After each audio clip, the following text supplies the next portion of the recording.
Hello everyone and very good morning to all of you my dear students. Today we are going to start our second chapter in second book. Okay? So basically बच्चों आपकी दो books चल रही हैं. Book first आपने देखी होगी गुंजन की है एंड सेकेंड बुक जो है वो आपकी ग्रामर की बुक है. आपको दो नोटबुक्स यहाँ मेंटेन करनी होंगी. फर्स्ट नोटबुक में आप गुंजन बुक का सारा काम करेंगे एंड सेकेंड नोटबुक में आप अपने ग्रामर पोर्शन को कंप्लीट करेंगे.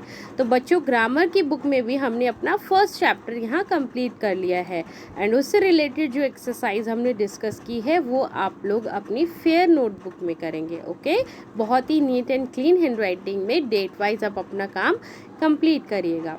सो बच्चों आज हमारा सेकेंड चैप्टर जो है उसे हम स्टार्ट करते हैं and you can see The name of our second chapter is वर्ण और वर्णमाला.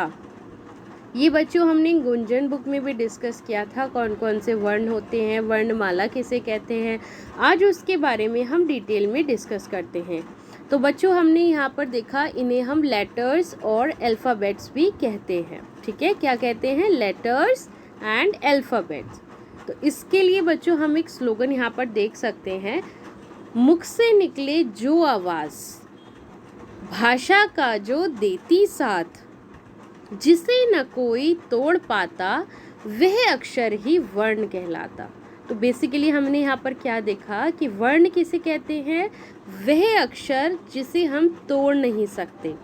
ठीक है, उसे हम क्या कहते हैं? वर्ण कहते हैं. तो हम यहाँ पर देखते हैं बच्चों हमारे सामने दो छोटे बच्चों के यहाँ पर आप पिक्चर्स देख सकते हैं. ये अपने मुंह से कुछ कह रहे हैं जैसे हा हा, जैसे पापा. तो ये क्या होता है बच्चों? इनके मुंह से कुछ आवाज़ें निकल रही हैं. ठीक है, जैसे इन्होंने आवाज़ें निकाली, इनमें कुछ साउंड्स होते हैं. क्या होते हैं? इनमें कुछ साउंड्स होते हैं जिन्हें हम ध्वनियाँ कहते हैं. ध्वनि. ठीक है, ध्वनि मीन्स साउंड. हम कुछ भी अगर अपने मुंह से बोलते हैं, कोई अक्षर, कोई वर्ण, कोई शब्द, तो उसका एक साउंड निकलता है. उसे हम क्या कहते हैं? ध्वनि. जैसे हा हा. हा हा बोलने में बच्चों आप देख सकते हो यहाँ पर ह पे आ का डंडा लगा हुआ है. तो इसका मतलब ह हा, इसमें बड़ा आ आपका छुपा हुआ है ना. जैसे छोटा आ, बड़ा आ, इस तरीके से हा हा, इसमें जो हमने मात्रा का इस्तेमाल किया इसका मतलब ये है कि हा जब हम बोलते हैं इसमें बड़ा आ छुपा रहता है. ठीक है, तभी हम इसे पूरा खोल कर बोलते हैं हा हा. ओके, तो नेक्स्ट हमने क्या देखा? पा पा. पा पा में भी बच्चों दोनों जगह आ की मात्रा लगी है. इसका मतलब कि बड़ा आ यहाँ पर छुपा हुआ है. हमारे मुंह से जो साउंड निकल रहा है पा पा, इसमें प के साथ आ भी जुड़ा हुआ है. ये सब क्या होते हैं बच्चों? ये होते हैं साउंड्स. इन्हें हम कहते हैं ध्वनियाँ. मुंह से निकलने वाली यही ध्वनियाँ वर्ण कहलाती हैं. ठीक है, तो आपने यहाँ पर क्या देखा कि हमारे मुंह से जो ध्वनि निकलती है इसे हम क्या कहते हैं? वर्ण कहते हैं. वर्ण क्या होता है बच्चों? वर्ण भाषा की सबसे छोटी इकाई होती है. यानी एक सबसे स्टार्टिंग पॉइंट होता है जहाँ से आप किसी भी भाषा को, किसी भी, चाहे आप संस्कृत सीखें, चाहे आप इंग्लिश सीखें या फिर आप हिंदी सीखें, आप किसी भी भाषा की शुरुआत करते हैं तो स्टेप बाय स्टेप उसको आगे कंटिन्यू करते हैं. तो सबसे पहला स्टेप जो आप यहाँ सीखेंगे वो होगा वर्णों के बारे में. किसी भी भाषा को आप सीखेंगे तो सबसे छोटी इकाई से आप शुरुआत करेंगे. यहाँ पर आपकी वर्ण जो है वो किसी भी भाषा को आप कह सकते हो, हिंदी भाषा में आपकी वर्ण सबसे छोटी इकाई है. ठीक है, तो आपने यहाँ पर बहुत सारी चीज़ें सीख ली कि हमारे मुंह से जो ध्वनियाँ निकलती हैं, जो साउंड्स निकलते हैं, उन्हें हम क्या कहते हैं? वर्ण कहते हैं. वर्ण क्या होता है? किसी भी भाषा की सबसे छोटी इकाई होती है. ठीक है, नेक्स्ट बच्चों हम अपना पेज टर्न करते हैं और देखते हैं कौन सी और इम्पॉर्टेंट बात हमें यहाँ बताई गई है. यहाँ पर बच्चों हमें डिस्कस किया गया है सेकेंड थिंग, वर्ण के प्रकार. अभी हमने देखा वर्ण किसे कहते हैं? ध्वनियों को. अब यहाँ हम देखेंगे वर्ण के प्रकार कितने होते हैं, कितने प्रकार के वर्ण होते हैं। तो बच्चों यहाँ पर 2 प्रकार के वर्ण होते हैं, एक होता है आपका स्वर और एक होता है आपका व्यंजन।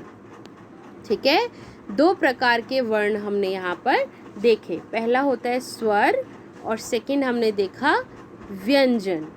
स्वर क्या बच्चों, हमने स्वर के बारे में पढ़ा था ना, एक गाना गाकर भी सीखा था, अ आ ई उ री ए ओ औ। इस तरीके से बच्चों जो हमने सीखा ये होते हैं हमारे स्वर। ठीक है, तो हमें यहाँ पर क्या पता चलता है, स्वरों की संख्या हमने यहाँ देखे, हिंदी भाषा में कुल 11 स्वर हैं। आपका जो आखिरी में अंग अह आता है, आपने जो अपने स्वरों में लास्ट में अंग अह पढ़ा है, इसके बारे में मैं आपको बाद में समझाऊंगी। लेकिन यहाँ पर बच्चों हम ये देख रहे हैं कि पूरे आपको 11 स्वर दिखाए गए हैं। ठीक है, इसमें अंग और अह इंक्लूड नहीं है। अगर आप इसे इंक्लूड करेंगे तो इनकी संख्या 13 हो जाएगी, और जब आप इसे माइनस कर देते हैं तो ये 11 रह जाएंगे। तो हम इसे माइनस क्यों करेंगे, इसका रीज़न भी मैं आपको बताऊंगी। तो पहले बच्चों हम ये देखते हैं कि यहाँ हिंदी भाषा में कुल 11 स्वर हैं। अ आ ई उ री ए ओ औ। ये कितने हो गए, 11। ठीक है, हिंदी भाषा में कुल 33 व्यंजन हैं, कुल 33 व्यंजन हैं। बच्चों इन संख्याओं को आप याद रखेंगे, क्योंकि आपसे ये आपके एग्ज़ाम्स में, आपके टेस्ट में, क्लास टेस्ट में, यूनिट टेस्ट में भी पूछा जा सकता है। ठीक है, तो इनकी संख्याओं को आप याद रखेंगे। हिंदी भाषा में कुल 33 व्यंजन हैं। सभी व्यंजनों में अ स्वर मिला होता है। छोटा अ जो हम पढ़ते हैं ना, सबसे पहला अपना स्वर, सभी व्यंजन, जितने भी व्यंजन आप पढ़ते हैं उन सब में छोटा अ मिला होता है। जैसे क, हमने का नहीं बोला है, हमने बोला है क। तो क में आगे आप किसका साउंड दे रहे हैं, अ, क। इसी तरीके से अगर इसमें अ की मात्रा लगी होती तो हम इसको बोलते का। तो का में बच्चों बड़े आ का साउंड आ रहा है। तो हमने यहाँ पर क्या देखा कि जितने भी व्यंजन होते हैं उन सब में छोटा अ मिला हुआ होता है। ठीक है, अगर कभी भी आपको उन्हें तोड़ने को कहा जाए, जैसे मान लीजिए आपको यहाँ पर क दिया जाए, इसे आपको तोड़ना है, तो आप इसे कैसे तोड़ेंगे, क, जब इसमें से हम अ निकाल देंगे तो क तो आधा रह जाएगा। किसी भी आप व्यंजन पर या किसी भी अक्षर पर अगर आप नीचे हलंत लगा देते हैं, ये होता है बच्चों हलंत, इसे लगा देते हैं, इसका मतलब ये आधा हो गया।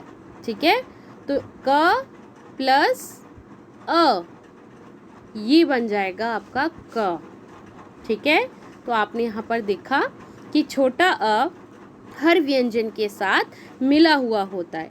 नेक्स्ट हम क्या देखते हैं बच्चों, यहाँ पर आपको पूरी वर्णमाला दिखाई गई है, आप देख सकते हो, क ख ग घ ण च छ ज झ ङ। इस तरीके से हमने जितने भी व्यंजन पढ़े थे सब में हमने ये देखा कि छोटा अ मिला हुआ होता है। ओके, तो नेक्स्ट हम क्या देखते हैं बच्चों, अन्य वर्ण या ध्वनियाँ।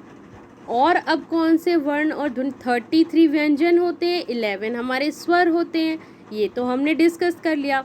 अब आते हैं अन्य वर्ण कौन कौन से हैं या फिर और ध्वनियाँ कौन कौन सी हैं, इसके बारे में मैं यहाँ पर बच्चों आपको एक पिक्चर दिखाया हुआ है, उसे जूम करके बताती हूँ। अब यहाँ पर आता है आपका अंग, अह।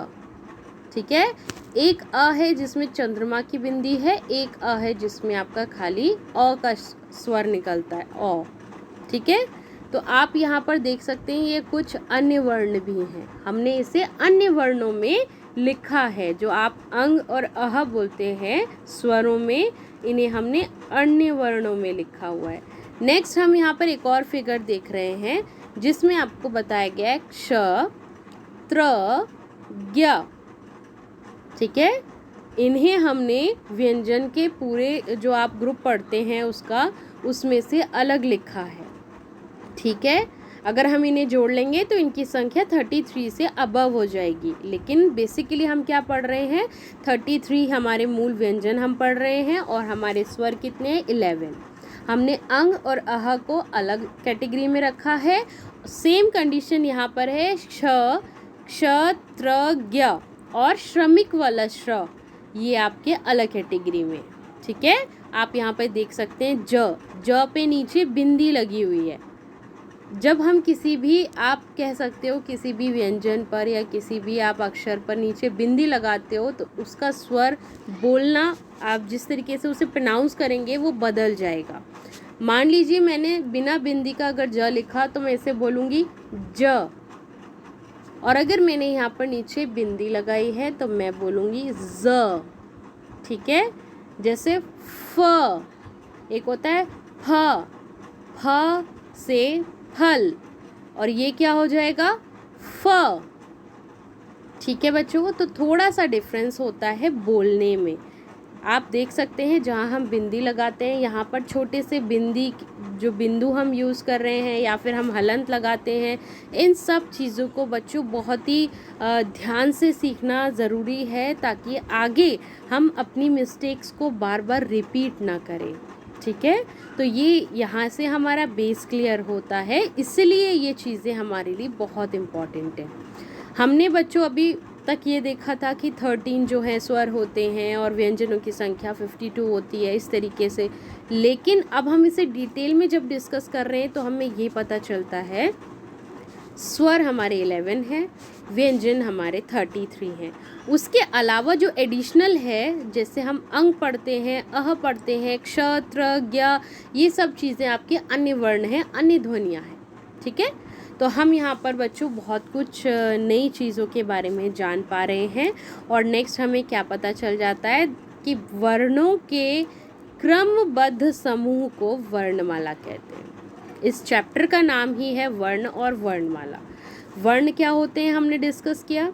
वर्णमाला किसे कहते हैं, सीक्वेंस वाइज जब हम उन अक्षरों को लिखें, जैसे क, ख, ग, घ, ण, इस तरीके से जब हम पूरा सीक्वेंस वाइज लिखेंगे, लाइन वाइज लिखेंगे, तो ये पूरी आपकी वर्णमाला हो जाएगी। ठीक है, इसके बाद हम बच्चों क्या देखते हैं, अ के बिना व्यंजनों को नीचे एक तिरछी रेखा, जिसे हम हलंत कहते हैं, लगाकर लिखा जाता है। अभी मैंने आपको बताया जैसे हमें क लिखना है, ये है क, ये क्या है, एक व्यंजन है।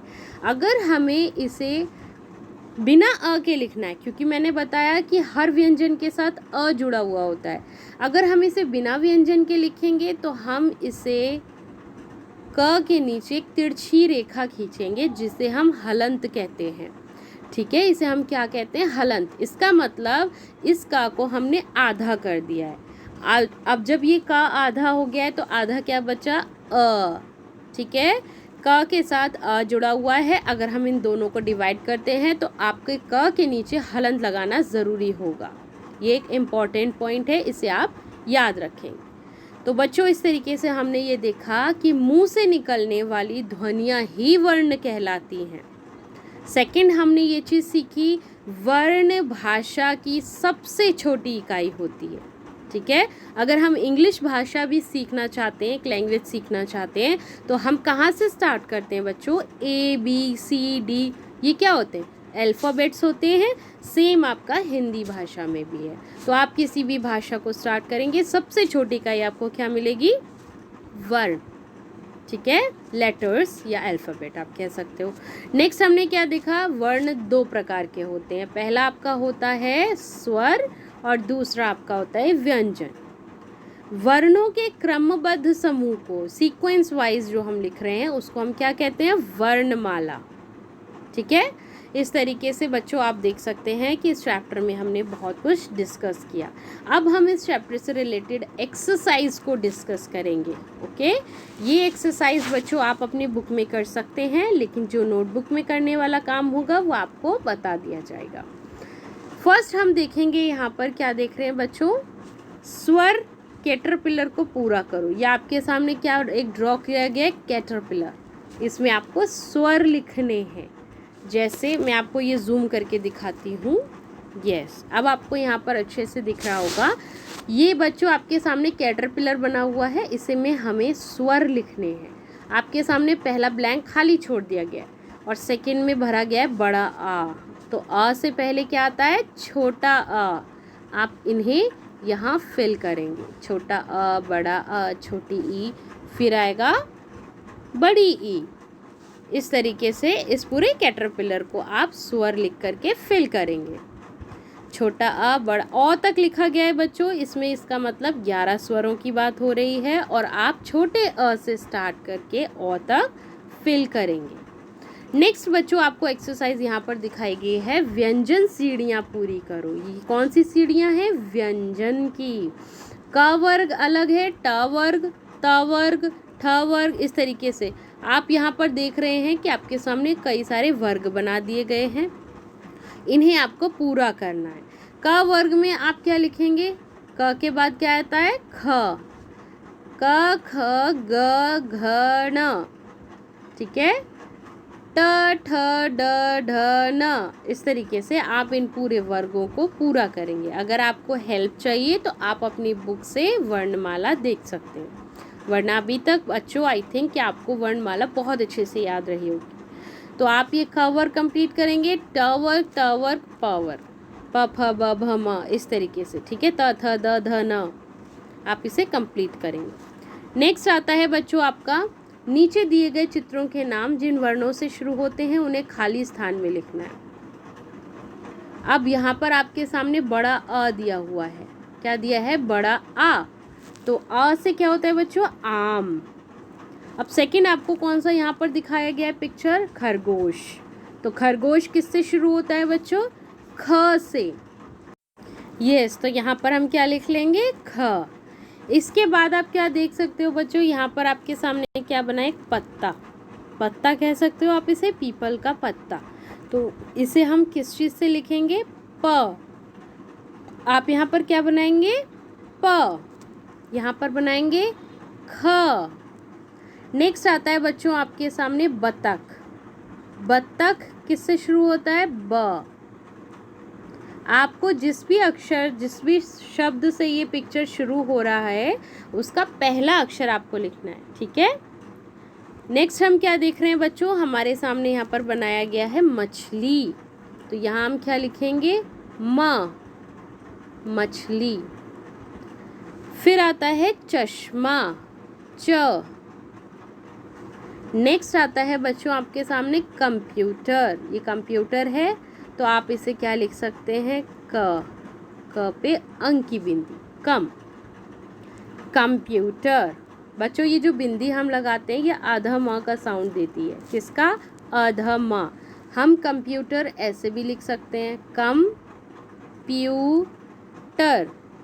और अगर हम चाहें तो हम बिंदी ना लगा करके हम कंप्यूटर ऐसे भी लिख सकते हैं, कम प्यूटर, यानी हमने अंक की बिंदी हटा करके यहाँ पर आधा म लिख दिया है। तो दोनों तरीके से आपका कंप्यूटर सही होगा, ठीक है। तो अंक की बिंदी किस चीज़ का साउंड देती है? म, आधा म, ठीक है। नेक्स्ट हम क्या देखते हैं बच्चों, ये क्या है? घर। यहाँ आप क्या लिखेंगे? घ। फिर आता है टमाटर, ट। तरबूज, त। छाता, छ।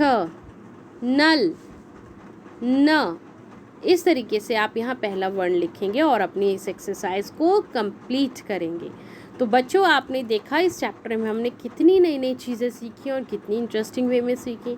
तो बच्चों इस तरीके से आपको ये चैप्टर कंप्लीट करना है और आप लोगों को ये एक्सरसाइज अपनी बुक में ही फिल करनी होगी एंड जो भी कॉपी में करने का काम होगा आपको पहले से इंस्ट्रक्ट कर दिया जाएगा। एंड आई थिंक कि आप लोगों को ये चैप्टर समझ में आया होगा। So thank you so much class.